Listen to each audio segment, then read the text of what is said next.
School बंद करने पर पूर्व शिक्षा मंत्री गीता भुक्कल ने कहा कि हरियाणा सरकार की ये नीति गलत है।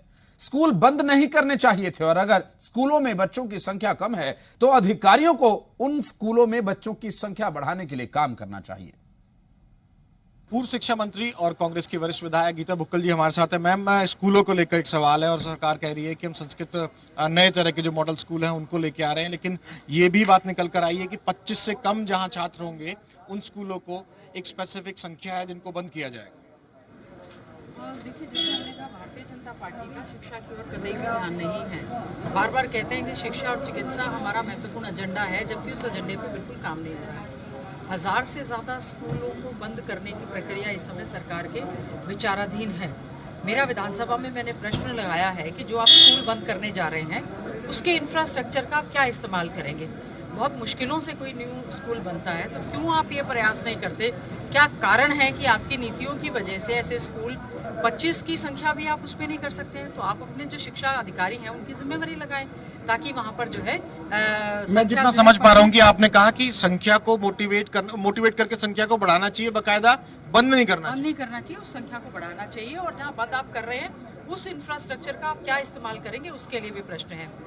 आप मॉडल संस्कृति स्कूल 136 की बात कर रहे हैं। कल मैंने विधानसभा में माननीय मुख्यमंत्री जी से भी जब ये प्रश्न किया कि भिवानी बोर्ड से हमारे स्कूल ऑलरेडी एफिलेटेड है, 10+2 वहाँ पर ठीक से पढ़ाई चल रही है, आप उनको भिवानी बोर्ड से डिसएफिलेट करके आप CBSE से कर रहे हैं और इंग्लिश मीडियम कर रहे हैं। जो बच्चा पहली से लेकर 10वीं 11वीं तक हिंदी मीडियम में आया है, एकाएक उसके लिए इंग्लिश मीडियम स्कूल करना सही नहीं है। दूसरा, उसमें फीस भी लगा दी है और आप बजट में कह रहे हैं कि 9वीं से 12वीं हम मुफ्त शिक्षा देंगे, साथ ही में आप उसमें फीस लगाने का काम भी कर रहे हैं। और अपॉइंटमेंट ऑफ टीचर्स आज तक नहीं हुई है। करीबन 40,000 टीचर्स की उसमें वैकेंसी है। एजुकेशनली बैकवर्ड ब्लॉक्स में हम लोग जो आरोही मॉडल स्कूल्स लेकर आए थे 36 की संख्या जो है हमारे समय में जब ये स्कूल शुरू हो गए थे 12 में और 13 में कंप्लीट बन के शुरू हो गए, 6.5 साल इस सरकार को हो गए, आज तक भी जो है रेगुलर टीचर्स की अपॉइंटमेंट उसमें नहीं हुई है। बड़ा ही चिंता का विषय है।